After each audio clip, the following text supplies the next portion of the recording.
Hey guys, Daniel here. This is another video. My next guest needs no introduction. Considering that it was recently Halloween, I figure why not have a horror writer on? And who better than the very spooky John Lees himself? If you're a comic book fan, I'm sure recently you've heard his name. He's been doing some brilliant work. Recently he did Hotell at AWA, which Volume 2 is coming out soon.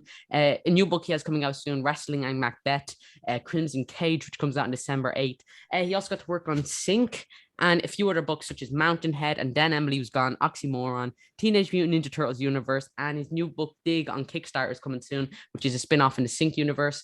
But John has very kindly agreed to come on for an interview and let me annoy him for the next hour or so. He didn't give me his credit card information, so what can you do? I figure I'll get him later on in the interview. But yeah, so John, thank you so much for coming on. How are you doing today? Oh, thanks very much for the kind introduction. I like how you said, like, I need no introduction. Can imagine I probably do need an introduction for a lot. But yeah, no, thanks very much. Like I say, you've been doing great work as well. I've seen some of your interviews you've been doing as well. And so, yeah, it's cool to kind of join that roster of famous talent that's been on the show. And all I had to do was get a load of blackmail on John. And once I had that, he was very kind, all I had to do was get all the bad secrets on him. And it was as easy as that. Now, yeah, so many different things I want to discuss. First of all, thank you so much for taking the time to do this. I've loved your work recently. It seems like you're always putting out new, great content. But yeah, so I don't know.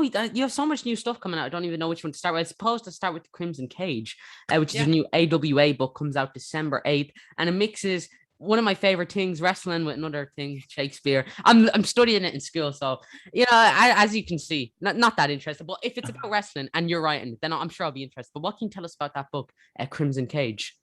Well, it's funny. If you see me on Twitter, I'm a big wrestling fan. I talk a lot about wrestling. I've been watching wrestling for probably better part of 30 years now. So yeah, like it's always something I've enjoyed, and I've always for the longest time wanted to do like a wrestling comic, but I never really, and I thought specifically I wanted to do something set in the world of like 1980s territory pro wrestling. But I never really had the right story for it.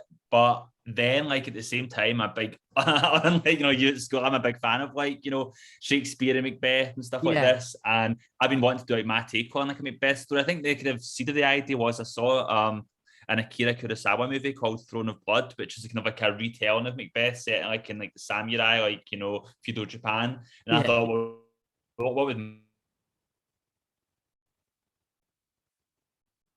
idea came up and the two went together, and so and the rest is history for there. And it is quite funny because I remember when I first read Macbeth in first year at secondary school, and at the time I was kind of daunted by Shakespeare because you get all the these and thous and thys, and it's like a mirror. It's like a mirror right now. But for me, I ended up one of the big first steps towards appreciating Shakespeare was Macbeth. Because even back then I was a weird spooky horror kid, and I remember reading this, and it's this is a horror story. It's got witches, it's got ghosts, it's got severed heads, it's got murder, it's got all that kind of juicy stuff in it.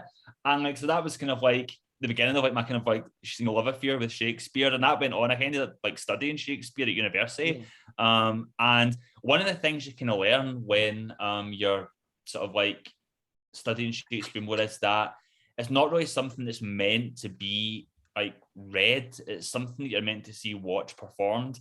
I mean, I remember when I was higher English in school, and it was Hamlet at the time, and our teacher that was teaching it was a Friday afternoon, and he'd crank up the heating to full, and he just insisted on reading every part himself because he didn't trust the class to get it right. So he then had this really dull monotone this. Oh, we all know. And if you read the whole play with in the heating blaring in a Friday afternoon, I slept through Hamlet. I couldn't tell you what happened in it until I went back later on. But once I got into university and I got to see performances of it at the theatre, and I got to have a really engaged tutor that was explaining the kind of text and everything, that really kind of came alive to me. And one of the interesting things about the work Shakespeare in his time is that when we think of Shakespeare now, we think of Ian McKellen and Patrick Stewart, the Grand Theatre, and that's people in their suits and their Sunday finest going and watching a prestige production of the Royal Shakespeare Company, and it's very stuffy and very staid. Yeah, that wasn't at all what Shakespeare was like in the time Shakespeare was alive. And Shakespeare was alive, basically London was this kind of like, 17th century London was this kind of like city on the rise, and this kind of like growing metropolis, and people would kind of leave the main area of London and cross the Thames and a bridge, and the other side of the bridge was like the serious part of town with all these old dive bars and like the illegal fighting rings and like the gambling dens. And then in the centre of this was the Globe Theatre. And like people would go into this kind of like seedy part of town, you got the Globe Theatre with all these kind of like drunks and brawls happening and everything. And it wasn't like, we think of a stage. The stage at the time was, there was a curtain that the performers came through, and when they came through the curtain, they walked down a ramp, and the stage was this big square, which was surrounded all around by the audience. And like the audience, would cheer like the people they like, and then they'd boo the villains, and they'd heckle the performers, and they'd start chants and things like this. And so the performers had to like act really big and really physical to kind of get their attention. It's a lot like a wrestling show, really. Yeah. So you can see like the kind of like similarities when you look at it. And so I definitely kind of thought that was an interesting kind of parallel to go with. So with our story with the Crimson Cage, it's like follows the story of like Chuck Frenzy, who is this kind of like star of a local Louisiana promotion in 1984. And like he's like kind of like he's a beloved local hero. He's kind of seen as a good hand. He's a big fish in a small pond. He's kind of got as far as he's going to go. And then he meets these kind of like supernatural creatures in the bayou who tell him he's destined to become the next world champion. And then when the world champion comes to his territory to work a few dates, he thinks, here's my chance to make my destiny happen and come true. And I won't spoil the story in case you've not read this 400-year-old story, but things get very bloody and very nasty. So that's the Crimson Cage. Yeah, definitely. So is it tough for you to blend, the aspect of Macbeth, but while wrestling, or did you find like kind of a new fun challenge trying to blending them together and still following the format of Macbeth while writing your wrestling story? It was an interesting challenge because, like I say, and Macbeth is like, there's a couple of Shakespeare plays I know inside out, and I've seen various adaptations of them, and Much Ado About Nothing and Macbeth are the two that I probably know the best.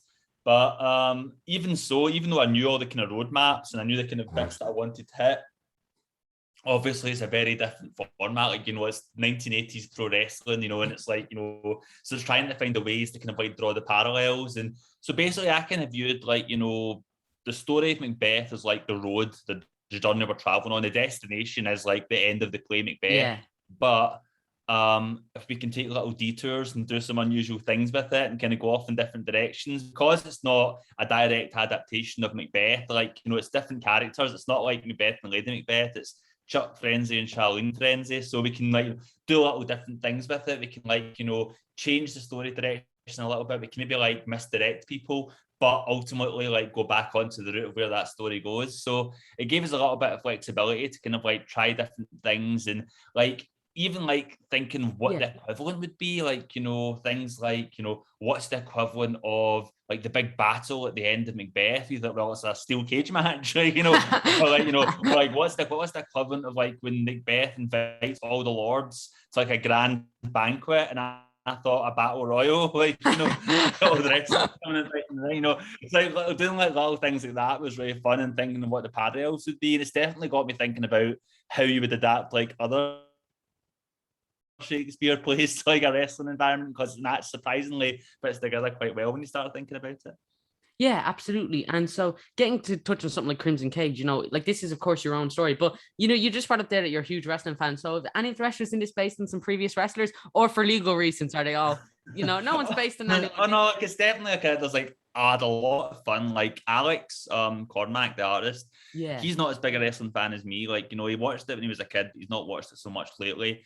But I've been going to kind of give him an education and sending him matches to watch and telling him about wrestlers and things. And it's kind of brought back his memories. And for me, I think Chuck Frenzy, our main character, he's a kind of blend of various different people. When you look at his design and his visuals, he's very much kind of Ravishing Rick Rude or Magnum PA. His personality was based a lot on one of my all-time favorite wrestlers, Ricky Steamboat.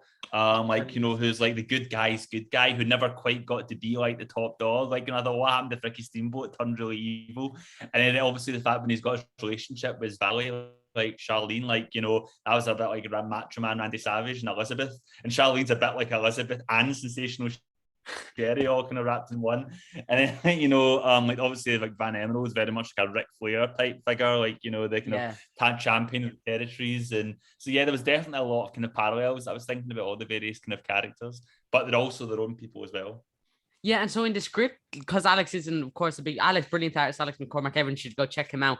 He also got to work on Sync. But did you like refer to them all as their technical terms, or did you have to kind of describe the actions? Because maybe wouldn't like, or maybe the other people on the script wouldn't know. Yeah. Or did you write it all as like a pump handle slam, German suplex, well, flying elbow drop? That because there was a couple of times where like I'd write like, body slam and they just look it up and it was fine. But other times I could describe a move. Like I think there was one point it was like some obscure move, like an emerald fusion or something. I was like, I'm gonna have to look up some YouTube videos like to show this. And another point it was like, okay, for this scene I'm thinking about like Van Emerald sitting the top rope and Chuck Frenzy does like an Okada drop kick and knocks him off the top rope to the outside, and like Alex was like, what? So eventually it got to the point where I was sending him videos like acting out with my action figures, like this is what happens here, like, and you so, just it's for work. That was kind of fun. So I imagine you're on front of AW. Yeah, I need some wrestling figures. I imagine I need some wrestling figures for work. So just send them over whenever you can. You're just like, yeah, everyone must know what the secret craft of comics collaboration is. That's playing with your action figures and sending pictures, which I do surprisingly often. So I assume that's your job. And like, there's just a video of you, like your hair all frizzled with a board behind you with the balls of yarn all tied together, saying, "Okay, listen, I have to figure this out. I'm going to show you how you do it." But yeah, definitely. So, were you a huge wrestling fan growing up? Any particular wrestlers you were a fan of? Oh yeah, I was like, I first got into wrestling but in late 1991, early 1992. So I was a little bit past like the Hulkamania phase. That wasn't like really for me. I was never a Hulk Hogan kid. I was like a Bret Hart kid when I first got into was that the Bischoff and McMahon war? That was a wee bit later. I was there for that as well. Yeah. But yeah, in terms of like favorites now, like Bryan Danielson's like my big favorite. He's been my favorite since about like 2006. So like I've been like and I followed him all through his WWE run and now into his AEW. So definitely he's like a big like one that I'd say is like a favorite of mine. And funny enough, like he's another person I was going to give little references like to Alex, and I'll be like well, think a little bit about like Bryan Danielson's like 2019 heel turn. That's a little bit what Chuck Frenzy's doing. He tried to be the good guy, and now he's like turning bad. And so yeah, like and obviously like I like what's going on right now. There's a whole bunch of guys that I'm enjoying. But yeah, if I were to pick one, it'd be Bryan Danielson. Brilliant. Did you see his recent match he did? I forget who was against. I know it's for Eddie AEW. Kingston. Eddie Kingston. Oh man. The man himself. When Eddie Kingston first appeared in AEW, I wasn't too aware of him, but I went back and watched him slip, and I knew he just fit it so perfectly. And Eddie Kingston versus Bryan Danielson. It's just a match made in heaven, it's quite funny. Like I actually got to and the first when they did the initial announcement for Crimson Cage and they get interviewed with Screen Rant, whatever it was, did the interview, and I got to actually quote Eddie Kingston, say in the words of one of like wrestling's great auditors, Eddie Kingston, like take my hand, we're going to walk through hell together. Brilliant, amazing. So Crimson Cage comes out December 8th, correct? It comes out December 8th. The final order cut off is Monday, November 15th. So like you have until then to get your pre-orders in at your local comic shop. So if you're interested in it, listen to this, go to your comic shop and ask them. Absolutely, I already have it pre-ordered. Everyone watching, go do the same, go pick it up. Crimson Cage, each one it's an ongoing or 6 issues? It's going to be 5-issue series. All great Shakespearean tragedies have 5 acts. So this has 5 issues. No, you should just throw a curveball and it ends with the real wrestling was the friends we made on the way. And everyone everyone turns face. Everyone turns face for no reason. Just everyone in the whole story. Even the Bayou supernatural ghosts. Yes, for some reason AW aren't getting back to AWA. Aren't getting back to my calls. So know what that's about. So absolutely. Another one of your books on Twitter is Hotell Volume 2. I know Hotell 1 was literally like so many people loved it. I remember I made a post about it, telling people to pick it up, and people were commenting it was my favorite series of last year. I thought it was brilliant. So many different comments. But yeah, so Hotell, for anyone who's not aware of the concept, what can you tell us about Hotell, the book?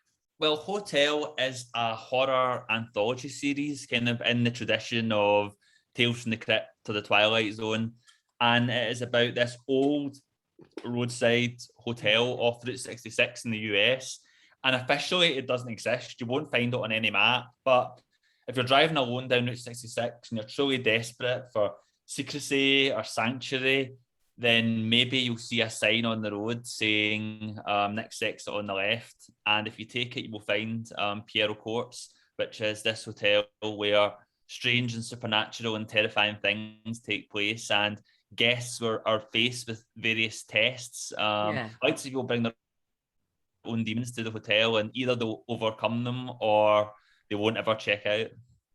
Absolutely. And so this book's of course published by AWA, and I believe it's one of the first AWA books published, is it? Like in the first couple Yeah, of it was like one of 4 titles that was part of AWA's launch lineup. It was Hotell, The Resistance, Archangel, the J. Michael Straczynski one. This Archangel 8. No, like that was The Resistance. Michael Marici did Archangel 8, I want to say it is. And it wasn't it. I was American Ronin. Red Border. That was a Red Border. Was the other one. Oh yeah. And American. And like I assume, you know, like you just blog out if your name's not on it, you could care less. Like you just burn it all. When I assume you're at the AWA studios, just burning it all waiting to get your book out first. So yeah, did you pitch that to AWA or did they come to you or? Well, yeah, they came to me actually, which was a bit surprising. That's the first time that's really happened to me. It was back in 2018. Axel Alonso followed me on Twitter. First I thought someone's pretending to be Axel Alonso and they followed me on Twitter. But no, it was actually verified. It was Axel Alonso, and I was like, oh, that's quite cool. So I followed him back, and he messaged me saying that he loved Sync and he'd love to talk to me at some point. So at the time I said to him, well, I'm just leaving for New York Comic Con next week, so maybe when I get back home we can arrange like a Zoom call or a Skype call. And he was like, well, I'm in New York, so if we want to just meet in person, like we can, you know, chat about it. So as it turned out, I ended up having my most important meeting of New York Comic Con that year before the convention even started. It was like on a Tuesday afternoon, like, you know, I went for lunch with Axel Alonso. And at the time he said again that he loved Sync, you know, and he said at the time he was going to be launching a new publisher, which would become AWA. He was looking for like new talent to kind of like, you know, sort of like introduce to kind of like get some new books going. Yeah. And she said, like, I want to see, like, you know, pitch something for us. And so based on our conversation, that first meeting, I got the sense that 1, he liked like the anthology format of Sync. 2, he liked the setting of like an old hotel. When he was talking about it, he was thinking of like a kind of like a crime noir type story. But my mind immediately went to like horror for Hotell. And the third thing he said is, if you get anything else with clowns in it, and I was like, oh no, clowns again. But then it became a challenge. It was like, you know, well, how can I do another story with clowns that is completely different from the clowns that are in Sync? Because in Sync, obviously, it's like grubby, terrifying nightmare clowns. So all I know you is as the clown writer. That's all I know you as the clown writer. I'm Clown Town as well. I can imagine if you look on my Twitter right now, like, you know, my profile picture is me holding like a big statue of a clown and going, but yeah, like so again, the rest of this, I ended up going off and kind of like thinking, like, you know, based on those my kind of like notes, bullet points I wanted to hit, and I kind of thought and I came up with like an anthology horror series. And actually my original title was Next Exit, No Vacancy. Oh wow! And I kind of pitched like these kind of like 4 stories, which are actually, it was 5 stories at the time I pitched, and they're getting cut back to 4. But I pitched kind of like, you know, the idea of them all kind of taking place over the same weekend, and kind of overlapping. And then like Axel really loved the idea, and he changed the title to Hotell. He said we should do Hotell but with 2 L's like hell, and I was like, okay. And then like, you know, like we're kind of back and forth, and like, yeah, the rest is history. The funny thing is that, weirdly enough, I'm so used to the whole process of like, you know, developing a pitch, getting together a creative team, putting together sample pages, then taking it everywhere and everybody saying no. So it was weird to kind of have someone come to me and be like, we want to work with you, come up with something for us. And then like developing something, not needing an artist or anything like that, just like a Word document, here's my idea. And then them saying, yeah, we'll do it. And so then like ended up, they put together, I didn't have any, you know, they put together the team for me. And when you look at that team, you know, you've got Daryl Vertala-Each, you've got Loudage, you've got Sal Cipriano. Those are all guys with like, you know, Marvel, DC credits, you know, legit stars. Like, you know, I'm the guy that's like the nobody in that team. You know? No. So like, you know, like, so like for me, it was a lot of pressure, but the cool thing was that this one, cool things about coming back for volume 2, where when I first wrote those scripts, I had no interaction with Dalibor. I wrote the script, sent them to the editors, and the editors like sent the scripts to Dalibor and he drew them. But this time around, like, you know, in the time since I wrote volume 1, I went to 2019 New York Comic Con. That was the last Comic Con before the world ended.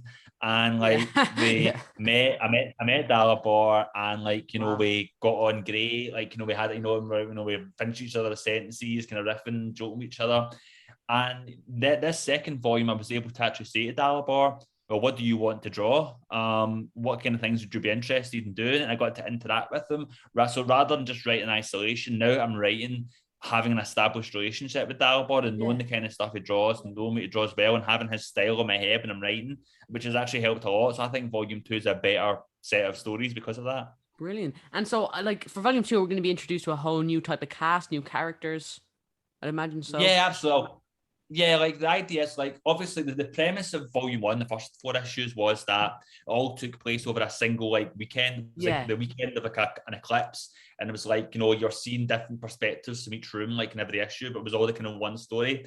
And if I was coming back to do volume 2, I didn't want to just do more of the same, like, oh, it's another eclipse. But so I wanted to, like, you know, so I thought, like, you know, I wanted to try and do something bigger, more ambitious. So this one takes place over a longer period of time. It's like over like a week or so, and you have like, so, and there's more moving parts, like, you know, there's people leaving and coming back, and like, you know, and like multiple occupants of the same room, and we're seeing this a lot more like, you know, like moving parts. And the threat to the hotel is something external, which is gradually getting closer over the course of the story. So we keep on jumping Wow. back and forth to like this external threat, which is gradually closing in the hotel. Plus, this time around, like our kind of like narrator figure, Jack Lynch, who's like the kind of concierge of the hotel, who in the first sort of volume, every first page would just introduce like, in this story is this. He is, rather than just being a kind of like passive, kind of like, you know, observer and narrator, like this time he's like an active participant in the story. Oh, And like wow. the introductions that he gives at the start of each issue are part of the framework of like the mystery, and all kind of ties into the main Brilliant. story. So it was a bit of like a head scratcher trying to get it all organized and get it together, but hopefully it's paid off. And yeah, as I say, like I think the overall framing device is like, you know, more ambitious, but also the stories themselves, each individual story. You've got some like scary ones, you've got some funny ones, you've got like I think a couple ones that are genuinely emotional, you know, which is something we didn't get to do in volume 1. And so yeah, I think it's going to be really cool. I think if you enjoyed the first volume, I think, and a lot of folk really did enjoy, which I was really pleased with. Like obviously you have high hopes for any comic you write that's going to do well, but folk really responded to Hotell more than even I was anticipating. Like we got a whole lot of really lovely messages about Hotell, and folk asking like, when's volume 2 coming out? We want more Hotell. So I think it's thanks to them we're getting more Hotell, but at the same time I felt a lot of it, felt very conscious of the fact that I didn't want to let those people down. I wanted to make sure this is like worth the wait for them, and is like, you know, rewarding them, you know, Yeah. support and loyalty. So hopefully we've managed to do that by raising the bar in volume 2. And if you liked volume 1, you'll love this volume. Sounds absolutely amazing, and I can't wait for that. So I imagine after, like, so how many new issues is it, or is it just coming out? I know it's coming out issue by issue, and then will it be collected? Yeah, it's going to Yeah. be 5 issues this Like, yeah, series. yeah, right. Yeah. So 5 issues collected. That comes out so December, is It's it? December 1st, 1 week before Crimson Cage. It's going to be a John Lee's double bill in December.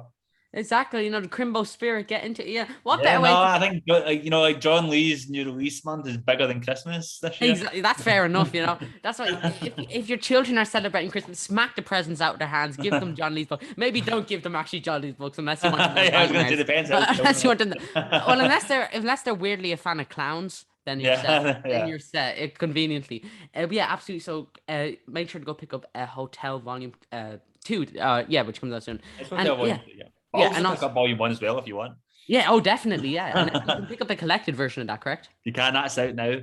Brilliant. Yeah, absolutely. And so another thing I want to touch on is that considering that you're such a great horror writer, and what I've kind of noticed is that horror is kind of more difficult to do in comics than films or TV shows because so much of horror is like, you know, a visual aspect or waiting for the jump scare or just seeing things going on. You can do a lot quicker in films. So what's always fascinated me is how writers can actually do a great job writing horror in comics. So do you find it difficult to write things that, you know, are considered scary and not too cliche and coming up with new concepts and still coming up with something that's considered scary?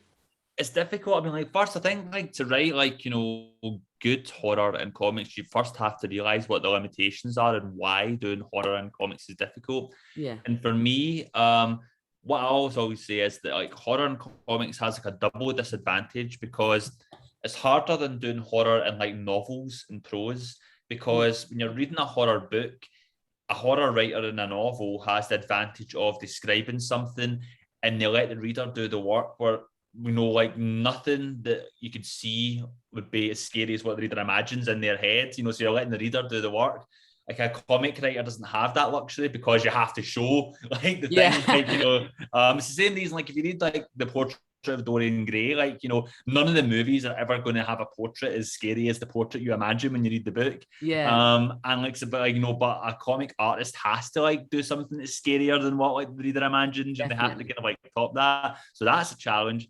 And then doing a horror comic is harder than doing like a horror movie, because you don't have the advantage of sound. Sound is like one of like the biggest advantages of like, the horror medium in film, because if you think about it, like it's not just the jump scares and like, the kind of like strings, just the soundtrack in general, like that plays so much. Like if you watch Halloween, like isn't going to be as scary if it's it's playing all the way through. That would immediately undercut any tension, like it's the sound design and like the kind of Carpenter score and like that's what kind of draws you in, and you don't have the advantage of sound in comics. And obviously with a comic book, you can just like close it and you can not turn the page, like you have, the reader has control. So what the writer has to do is take away that reader's sense of control and try and pace the story in a way that they feel they have to keep turning the pages, even if they don't want to. Like they know something horrible is coming in the next page and they don't want to see it, but they do want to see it. And then when they look, they go, I wish I hadn't looked at that. That like when like, and I think when I was a kid and I read Swamp Thing, Alan Moore, Stephen Bissett, John Tolkien, Swamp Thing, there was one sequence, was an issue called Love and Death. And it was like one page when like Abigail goes to her work office, and for just a flash of a second, she opens the door, and it's like a first person perspective. She opens the door and she sees all these kind of like undead zombies like looking out at her, but they're looking out at us because it's like a Abigail perspective. And I remember I was reading this and something happened where I stopped reading, I put the book down, I was doing something else, and I looked over and I saw those faces looking up at me, and I had to turn the page over because I didn't like them looking at me. And if you can try and get that kind of effect on like a reader, you've won. And I think Junji Ito is great at that as well. Like, he's great at the page turn reveals. Like, you're seeing something, you're seeing a hint of something, and you turn the page, and then you get like the impact of the page turn on the shot. It's like a jump scare. I think like, so it is difficult to do, but I think it is possible if you work at it. There's a certain kind of like skill to it in terms of like how to do it and how not to like do stuff that's cliche or boring. I think the key for me is I think you have to be able to scare yourself. I think if I'm writing something and I don't feel anything about it, if I'm just like writing thinking, oh, this maybe be scary for somebody else, then it's not really working, because if I'm not scared, why should I expect other people to be scared for it? If I'm writing something, I'm like, oh, I feel bad about writing about this. Like, I think I'm maybe going too far. Or I'm writing something, I'm creeping myself out and I'm writing it. Like, I think I'll go turn the light on. While I'm writing, then I know I've done well, because like checking under your bed. Scared, then maybe like people like who have similar mentalities to me, like will also be scared. Absolutely. And all it takes is clowns, Yeah. I'm sure you I think I'm actually immune to clowns now. I think I've cleansed any fear of them from my system. Not just like, oh yeah, another clown, it doesn't really affect you. Yeah, but absolutely. And I think you just put perfectly about another brilliant horror, I guess you could say horror book you worked on. Sink, I have volume 2 right here. And I believe recently it was announced as a Kickstarter for a 60-page spin-off comic called Dig. Would it be that's going to come to Kickstarter very soon. Yeah, exactly. So when that does come out, there'll be a link in the description. I'll just add it in. So if you're watching this and the Kickstarter is up, you will see it in the description now. But yeah, if not, you should definitely go check it out. But yeah, so Sync, before we touch on the Kickstarter, let's just touch on the origins of Sync. So this is a book you also did with Alex McCormack, brilliant artist who's also doing Crimson Cage with you. But so how did Sync come about? Because you did this with Comics Tribe, who I know you've done a bit of work with. But so how did Sync come about? Was this a pitch? Did you pitch it to them, or? Oh yeah, this was very much like our baby. Like for the way it started is like one, you had him on the show, like Jason Aaron, like.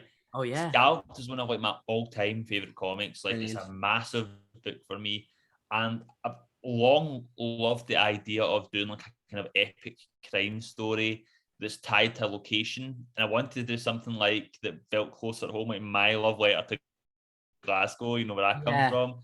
And like I knew just like my style, like, you know, it was going to be more horror tinged, you know, just that's just the way I write.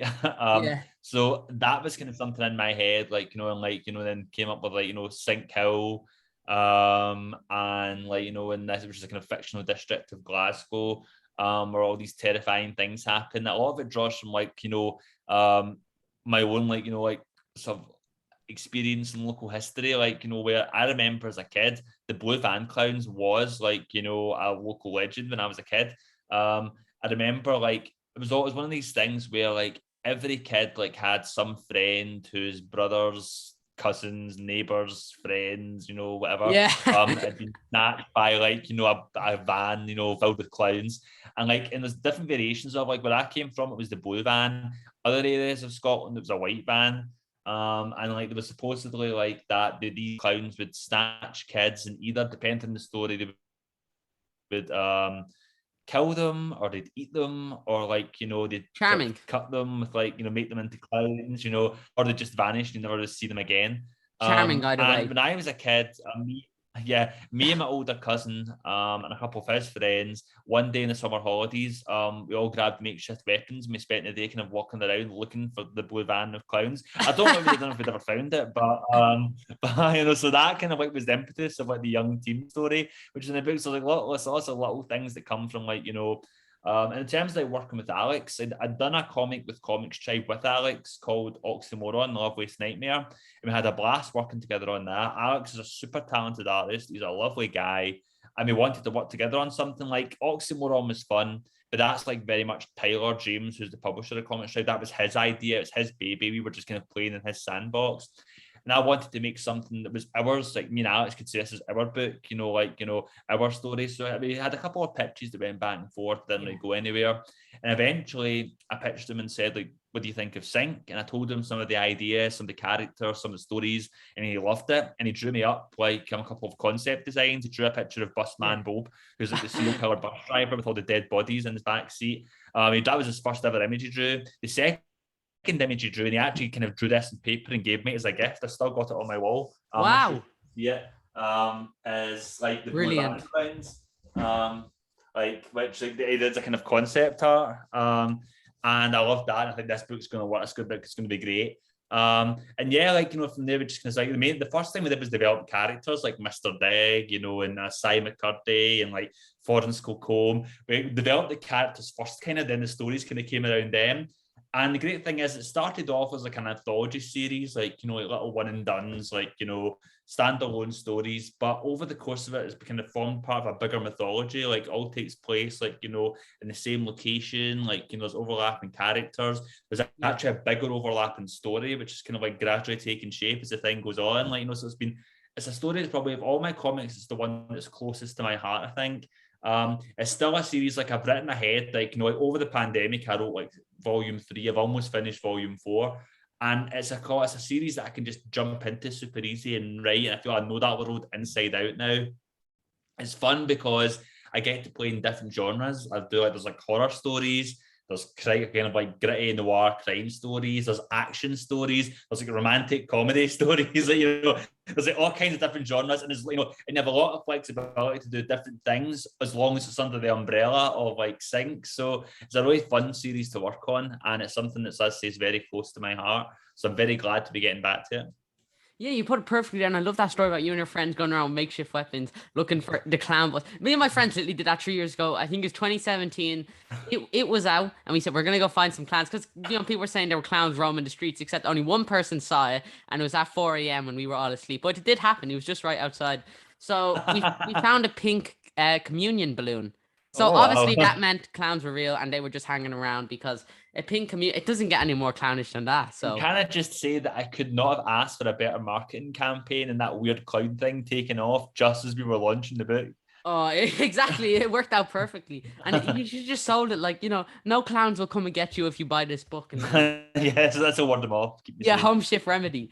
Yeah. So if you're looking for clowns, just go to your local golf course. I'm sure you'll find some there. That's where we love to go. But Yeah. yeah, so also I want to touch on when it comes to something like Sync, and what I love that is like you touched on, it's an anthology. There's all these different stories that coincide and they're all set in this one universe. So is this something you knew you wanted to do from the very start when it came to Sync? Like with all these different characters and they're all different genres, but they're all in the same world. Is that something you wanted to do really early on? Was Yeah. that hard for you to balance, or?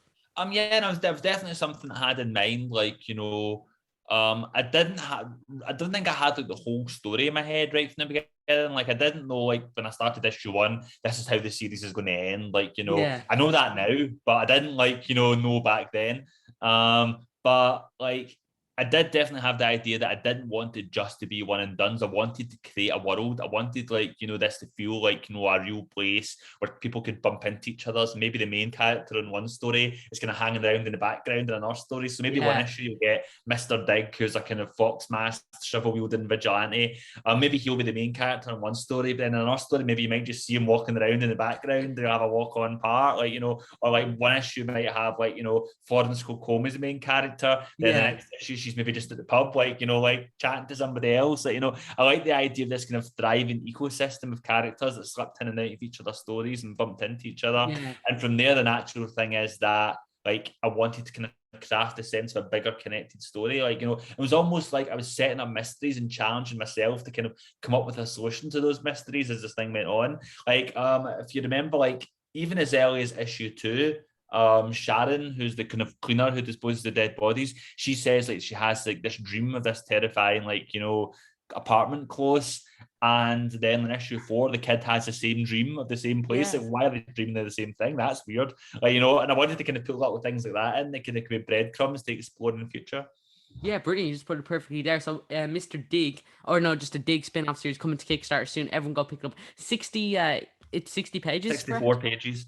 64 pages, Yeah. wow. And so I assume it's all finished, ready to print, or are you still writing the script, or is Oh, it? the script's all written. Alex is doing the art now, and it's looking great. And yeah, like, you know, so the plan is that obviously we did volume 1, we did volume 2. Volume 2 finished in 2019. And the plan had originally been we're going to take a year off. We're going to do the Crimson Cage in 2020, and we're going to come back for volume 3 in 2021. However, the pandemic happened and that Yeah. pushed back the timeline of Crimson Cage. So the Crimson Cage isn't coming out to like late 2021 now. And then that meant the timeline for Sync Volume 3, like, you know, is 2022. So that's like a good few years. So we thought it's been a long time in between volumes. Thankfully, folk are still interested. Folks still ask when's Sync coming back, which makes me happy. They haven't forgot about it. But we thought, because it's been a while, we can't just come back with like Sync 11. We wanted to do something kind of like ease people back in. So Dig is like new reader friendly. If you've never read Sync before, you can jump on this. You can get a cool, like, action-packed story about like a badass, like, you know, like crime fighter. Brilliant. But like if you are a Sync fan, this is like something that will kind of refresh you and kind of catch you up on some of the key storylines from previous volumes, but also setting the table for like the next start to come and some of the things that happen in volume 3. So it's very much a kind of like crucial read in that sense. And yeah, I think it's just quite fun to like do a bit of a change of pace as well. Like, you know, this isn't like, you know, with like Sync is 24 pages, you know, give or take. It's like a mean and lean, like kind of in and out, kind of like concise story. With 64 pages to play with, we get to tell a bigger story. There's a massive fight sequence which takes like half the issue. Oh, But you brilliant. also get to do different stuff that we don't. There's also stuff we don't get to normally do in like the main series. Like we get to have like flashbacks, and we get to have like we do some globe trotting, we have scenes in different countries, which is normally usually like things contained to Glasgow. So we got to, because it's not a Sync issue, we have more leeway to do different things and try different Fantastic. things. So I was very appreciative. It was like Tyler's idea, Tyler James, the Comics Tribe, was his idea to kind of do a kind of like a graphic novel outside of the main Sync series. I think it's the ideal time for it. Kind of reintroduce people to the world of Sync before we kind of go on with the rest of the story. Yeah, definitely. And so Sync Volume 3 is that in the works as well? So we want to get in that Oh finished? yeah, Sync Volume 3 is all written. Oh, brilliant. And like Alex is gonna be drawing it after he's finished drawing Dig. And so You're not letting him get any rest. No, he's not allowed. He's not allowed to sleep. I just get whipping him.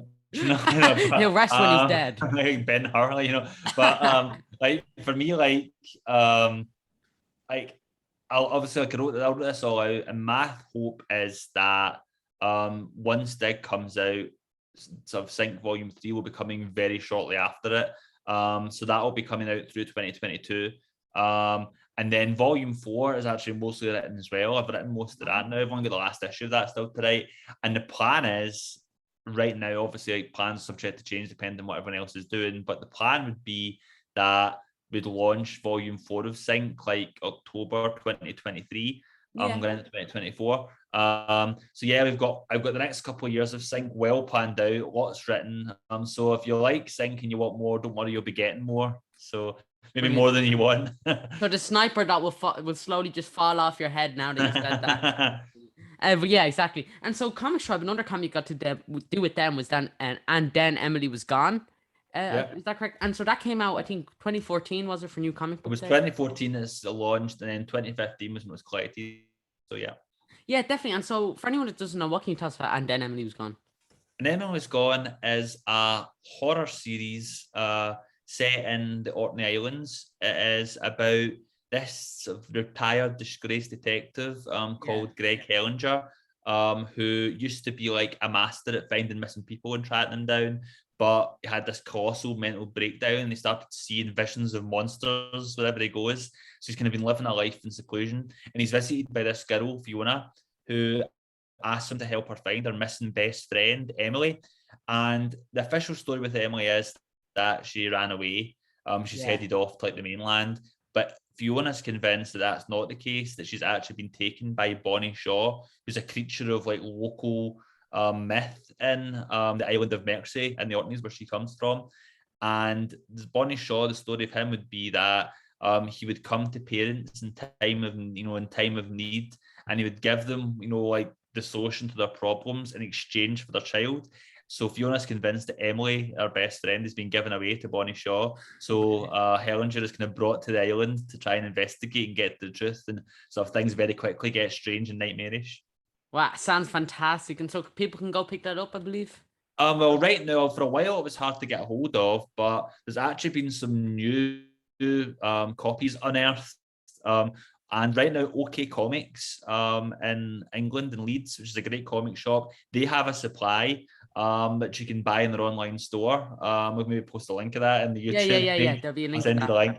And yeah, and I'm going to have like a limited supply at Thought Bubble as well this next week. Wow. So yeah, it'll be the first time in a few years I've had it for sale. So I'm quite excited about that. And it's a book I've always loved. And one of the things that makes me quite happy is that obviously it was an older book. And since I've written new stuff like Hotell and Mountainhead and Sync, folk have been going to want to go back and discover like this comic. So I think it's definitely maybe due like a new printing at some point. Comics Tribe have been talking about doing like a hardcover or something like that in the future. So watch this space and see what happens. Yeah, exactly. And so you just brought up a brilliant point. You're going to be a Top Bubble next. I am going to be at Thought Bubble, yeah. Correct. Yeah, brilliant. I'll put the video soon, but I believe on Twitter it says where you're seated. Yeah, I'm at Red Shirt Hall. I'm going to look up the. You don't have it memorized. You have Red Shirt Hall. I know I should memorize the tattoo at my forehead. Yeah. Red Shirt Hall 88. I'm going to be tabling with the great Fraser Campbell, who's a fantastic creator. Did comics like Alex Automatic, The Edge of, House of Sweets. He's got an upcoming book called Nightmare Fuel on Kickstarter. He's like a story machine. I always have a great time tabling with him. He's my regular Thought Bubble partner. We just sit and make each other laugh. I occasionally sell comics. So I assume you'll just have all this information tattooed on your body, memento style, just in case. Yeah. Like I get Fraser Campbell's face just tattooed on my face, so I can remember. You don't have that already. I'm one step ahead of you. I have it all across my back, just a tattoo of his face, just because there's a time in your mind's eye forever. Yeah. In a couple decades later, I can look and say, there he is, when I'm looking in the mirror. When all the sag is covering it, but I'll still see him. Yeah, absolutely. And so the last comic years I want to touch, but if you're going Top Bubble, I'll probably put this video up soon enough so people can watch it before Top Bubble. Go check out John and go pick out some of his comics there. You just I'm going to have Mountainhead, I'll have Hotell Volume 1, I'll have a very limited supply of Sync Volume 1 and 2, and I'll have Emily Was Gone. So come and grab some books, come and say hello. Yeah, brilliant. Go ahead and go pick up all of them. And I hope you do have a great time with that. It's going to be fantastic. Everyone go check out John there. But the last comic book of yours I want to touch, and you just brought it up there, Mountainhead, which was your IDW book. I keep on mixing up. Yeah, IDW. But that was such a fantastic book. So I believe that's also collected if people would like to go pick it up. It's collected. So people can go pick that up as well. But how did that come about? I assume you pitched that to IDW, or did they come to you again, or? No, like no, it was actually originally, funny enough, it was Ryan who was the instigator, Ryan Lee, the artist. I was a Wow. big fan of Ryan. Okay, I've seen him doing work, and I've seen his like art books and his like, some of his work he did for Marvel for Inhumans back in the day. I was a big fan of his work. I really loved his style. And I met him at C2E2 in Chicago in 2016. And at the time, like, he approached me and said we should work on something together, come up with something like, that I can draw. I was like, oh yes, like, this is great. And so I ended up like kind of like we were back and forth on a few different ideas, and Mountainhead kind of came together. Well, originally, I mean, the premise of Mountainhead is the kind of like launching point is this kid called Abraham, Yeah. who for his whole life he's been like living like on the run, looking over his shoulder. His dad's this kind of mad conspiracy nut who has him convinced that like the government's out to get them and like brainwash them, so they have to live off the grid, like robbing houses to survive. But like eventually the police capture him, and like Abraham finds out that this guy isn't his dad, that actually was kidnapped as like a Yeah. small child, and he's been getting raised by his kidnapper. So he's kind of sent back like to his hometown, which he can't remember, to be reunited with his family, who he doesn't know. And like it's like, so that initial premise was an idea I had for a story going way back years and years, Wow. but I didn't know what happened next. Like I just had that set for a character, but I didn't know what the story was. And then like, with Mountainhead, without going into spoilers, like there's certain things that happen, like, in that story, like the location of the mountains, and the crazy stuff that happens in it. I had that as an idea for Ryan to draw, but I didn't have any characters. I didn't have a kind of heart to that story. So I ended up taking those two different ideas and putting them together. And I thought, oh, that's it. Like, if I put the two together, and they kind of completed each other.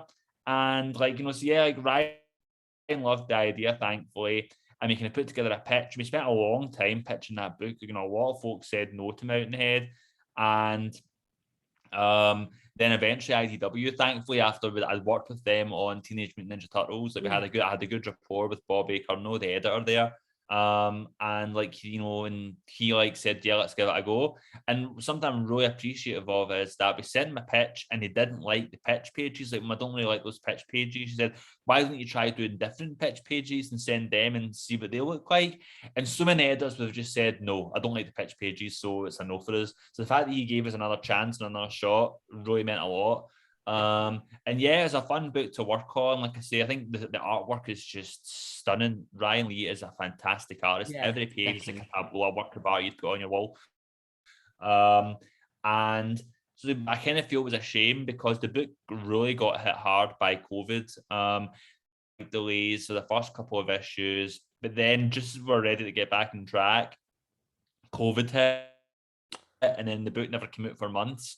And then like, so then by the time it finally did come out, it kind of had a kind of subdued release, like, because it'd been so long in between issues. Yeah. And then when the trade came out, like, it was kind of old news. So I kind of feel it's this great book that I'm really proud of that never really got its due. I never feel like it really got the audience it deserved.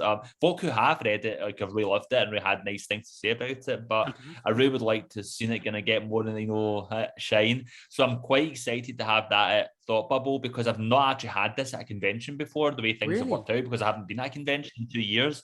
So I'm really excited to be able to share this with people. I think it's a book that is really going to pick up like in that convention environment, because if you pick up this book at a convention table and look at the art, you're not going to not want to buy this. Like, like it just looks so good. And the whole package that Sean Lee, the letterer, he's the design guy. He put together this great package for the book as well. It's just a great physical artifact. And yeah, it's just a comic I'm really proud of. And really like, and I want to work with Ryan on something else. We've been talking about doing other ideas together. Like, we developed a couple of things, we're pitching around. So hopefully, like, you'll see more of that team in the future as well.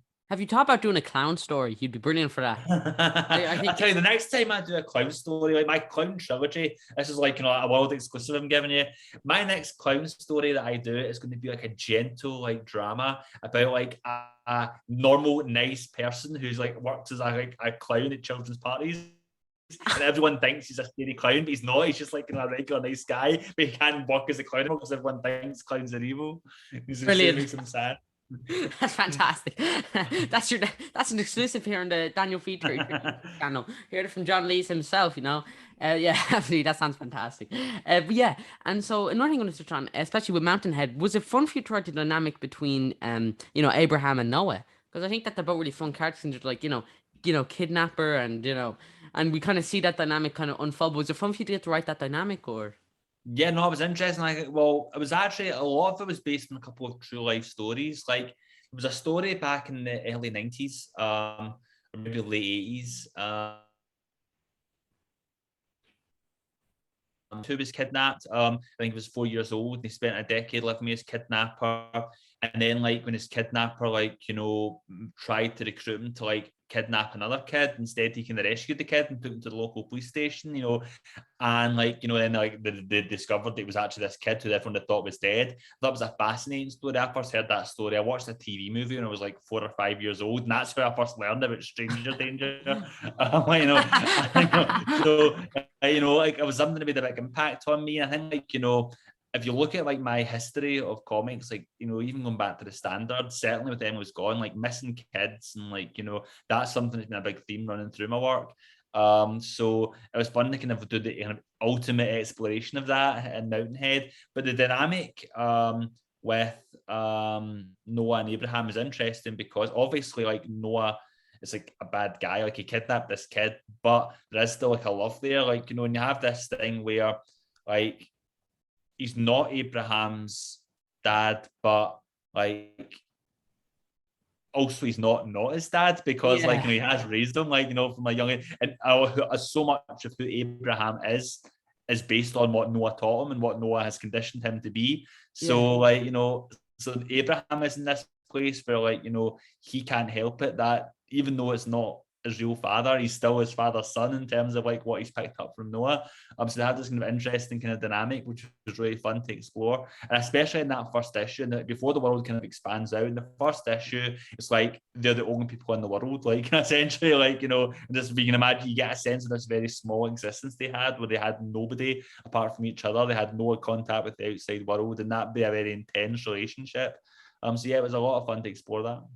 Yeah, absolutely. And so coming off that, my last couple of questions I want to ask you, and I think you put that perfectly there. Everyone go check out Mountainhead.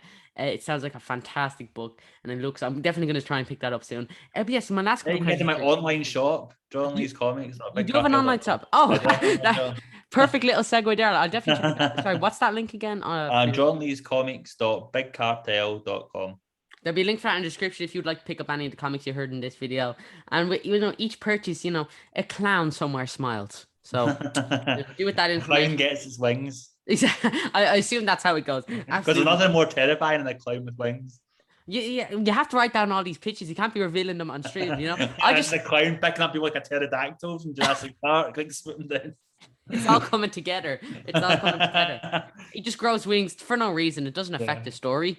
Like just sipping Red Bull. I was just about to say. And that's product placement. That's how you get paid for it. Or your story about the guy who can't get any work because he's a clown. Just give him wings for no reason. It doesn't add to the story. He just has wings. Like he just has wings, yeah. Perfect, And for some reason, no one will. He can't with a little tiny wings, so he can't fly with them. It's like Shakespearean tragedy. Shakespeare is on the level with that. Short wings but can't fly. Oh, it's heartbreaking. That's the only word you can use to describe it. But my last couple of questions I want to ask you, just regarding writing in general. Have you noticed improvement as a writer? Like even looking back at some of your 2014 work or some of your work from last year or work year before that, do you notice that you're constantly finding out more about writing in general and like you're constantly improving or anything like that? Yeah, I think you have to be learning this. I think you have to always be like striving to do more. I think if I was sitting here in 2021 and I was sitting thinking, oh, the best things I wrote were in 2014, then it's like, well, what am I doing then? If I've not improved, if I'm not learning, I might as well just give up, Yeah. I think you always have to be striving to like write your best work. Like, and the time like Sync 10, the time I remember I wrote that, I thought this is the best comic I've ever written. And then I wrote The Crimson Cage, and I thought this is like my. So then I wrote Mountainhead, and I thought this is my favorite thing I've ever written. And then like writing The Crimson Cage, I was like, this is the best thing I've ever written. And The Crimson Cage was coming up in December. Like I was like, these are the best scripts I've ever done. I'm super proud of this work. But then like I'm working on stuff that's coming up, and I'm like, it could be even better. So I think you definitely have to push yourself. You have to always be learning, always like thinking, how can I do something that's challenging me more? How can I keep things fresh? Like, you know, how, and you always have to be finding stories that interest you as well. Like, you know, you can't just be kind of like sleepwalking. You have to like, it's an awful lot of like work. Like comics is, you know, and writing in general, you know, but comics, you know, especially is like a lot of waiting, a lot of work, a lot of promo. Like, you know, you're spending years with these stories, so you have to have something you're passionate about. If you're writing something you're kind of iffy on it when you start, like you're not going to have fun, you're going to burn out. You have to have something where like you're sitting, you're waking up and you're just excited to, you know, dive into this world, like, you know, and you live and breathe it. And for me, like the kind of like motto I have is that every comic that I write is a comic that I would love to read and I want to exist, and it doesn't exist, so I have to make it. Like, you know, that's the kind of like my guiding light, going back to the beginning of my career, like, you know, where I've always wanted to write something that the kind of book that I as a reader would want to read, and it makes me excited and deals in subject matter that interests me. Absolutely. So yeah, that's the kind of thing that's been the kind of guiding force for me. Yeah, definitely. You just put it perfectly there. And my last and final question for you: if anyone's looking to get into comic books as a writer, what advice would you have for them? Well, part with that, like, you know, I could write stuff that interests you. Be a clown writer. Write about Yeah. clowns. Number one. Yeah, no, clowns. No, don't write clowns. That's my territory. No, you're. No. John's about to get defensive. He'll track you down. Clowns is his Stay out of turf. my territory. But like, I'd say like related to that last point I just made. Don't write what you think is popular. Like, there's nothing worse than like, you know, thinking what will sell, what's popular right now, and trying to write to a trend, because one trends change all the time, and by the time, like, you know, your book comes out, that trend could have changed. Don't write for anybody else other than yourself. The primary audience should be you, something that you would want to read, like something that you're passionate about. And like, because like for example, and then Emily Was Gone, when we did that, a lot of folks said to us, this isn't a marketable idea, it's too Scottish, it's too weird, it's too strange. But the people who did read that were really passionate about it. It was folk who had similar tastes and similar values to us. So that will connect with people. And if you're writing something that's personal to you, it will feel more authentic to people it does connect with, even if it's not as big an audience. So I would say, like, yeah, write about this stuff. And also I would say, when you start making comics, don't have the mentality of, oh, I'm going to save my really good ideas for when I become, like, you know, a big Image, you know, or Marvel DC superstar or whatever. Don't hold off on writing your good stuff for later. Like, because one, like, you know, your good stuff will change with time as you get better as a writer. Like, and also it means that it kind of like undercuts. But if you're writing something, you're thinking this isn't something I'm really passionate about, you know, I'm saving my good stuff for later, that's going to come across on the page. You should always be working on like the best thing you think you can do at that time, like, you know, on the scale that you can do it. Like when I first did, my first comic was a standard in like 2010, and I first started working on it, and at the time that was the best comic I was capable of writing. It was the story I was most excited to tell. So always make sure, like, you know, that, like, you know, you believe in what you're working on, because like you're gonna have to make a lot of other people believe in what you're working in. So like if you don't believe in it, like, well, how can you expect other people to believe in it? And I think the other thing I would say is, in terms of advice, don't get discouraged. Like, especially early on in your career, you'll get told no a lot. Like, you know, your pictures will get turned down a lot. That doesn't mean that you're bad, that you'll never get, like, you know, a shot. Like, you know, be patient, keep on working, keep on plugging away. Any other advice I would give would be, have a good support network. I think that writing can often be solitary. Like, you know, it's can be demoralizing if you're just writing by yourself, you know, and you just like not communicate with anybody. One of the best things that I've ever done is, one, I started a writing group in Glasgow called the Glasgow League of Writers, which is a kind of writer's circle for comics. So, you know, we kind of like feedback, give each other feedback and scripts. And I also have like more recently, I started a group over Skype, with creators in the UK and the US. And every couple of weeks we meet up and we kind of share scripts and talk. I think one, it gives you a deadline to work towards. If you're not just writing a script, you're writing, think I need to get this written for like the next writing group meeting so I can share it with my peers. And also, like, you know, you're getting good feedback. Like, you know, so you're maybe seeing things, you know, like they're seeing things that are wrong and like giving you feedback and maybe helping you improve. Also, I will inspire you if you're seeing like the people, you know, your peers, you're seeing other people, like, you know, doing creative stuff, and like, you know, it makes you want to create more because like you're inspired by seeing them working. Like, you know, and if you see like people in your group succeed, you know, you start to feel their success is your success. Like, you know, and you start to like, you know, I think like definitely like if you can have some kind of community, have some kind of like peer network, have people like, because a lot of times people come into comics and think I'm going to try and get the attention of like Scott Snyder or like, you know, Jim Lee, you know, or I'm going to try like, you know, and get these guys to notice me, like, you know, and get gigs. When what you actually find in comics, how people's careers advance is that they make friends with people on the same level as them when they first start out. And then as your career grows, you grow together. Like, you know, I see people like that started at the same time as me, like Rich Douek, you know, who's doing Sea of Sorrows, you know. I remember I met him at my first Comic Con, was his first Comic Con in 2011, New York. Our guys like Joe Mulvey, you know, and the people like, you know, that are coming up at the same time as you. Like, you know, I think having that community is more important than trying to get the attention of like, you know, your writing heroes. Like, you know, I think it's good to have a kind of community of like-minded creators and work on building that if you can. Yeah, you just put it perfectly down. Actually, I don't think we could finish up on a better note. That was perfect. If you're looking to get into comics as a writer, just listen to all of that and go check out John's work as well. But John, before we finish up, are you on Facebook, Instagram, Twitter, anything like that? Yes, all the above. You can find me on Twitter at JohnLees927. You can also find me on Instagram at JohnLees927, though I post there less often. It's mostly just like pics of Halloween decorations that you find on there. And clowns. But yeah, and like, you know, you can find me on Patreon at patreon.com/John Lees. On Patreon, I have weekly essays that get updated every Monday. I have monthly short stories which go up. I have like behind the scenes, page by page commentary on Sync. And I have various other cool things that go up as well. I have to share stuff in my script archives, past, present, and future. I also have a weekly newsletter, which goes out every Friday. You can find that at deepender.johnleescomics.com. That's deep-ender.johnleescomics.com. You sign up and you get a free comic called Deep Ender, which is not horror. It's a kind of gentle, like sports romance comic. And you also get a horror comic in there as well called Built. And then again, every week you'll get an essay from me and all the latest news and updates. I think that's all the links I've got, all the plugs I've got to share.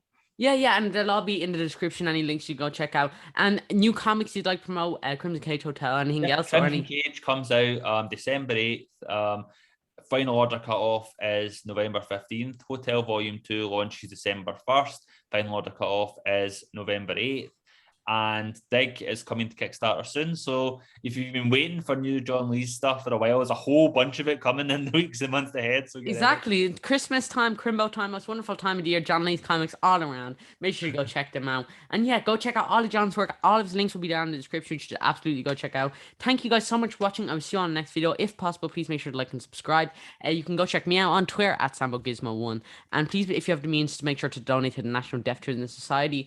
Link for that in the description. If you have the means, it would be greatly appreciated. But if not, that's completely fine. But yeah, thank you guys so much for watching. I will see you all in the next video. You know, stay safe and check for clowns under your bed tonight. I'll see you all in the next video. Bye.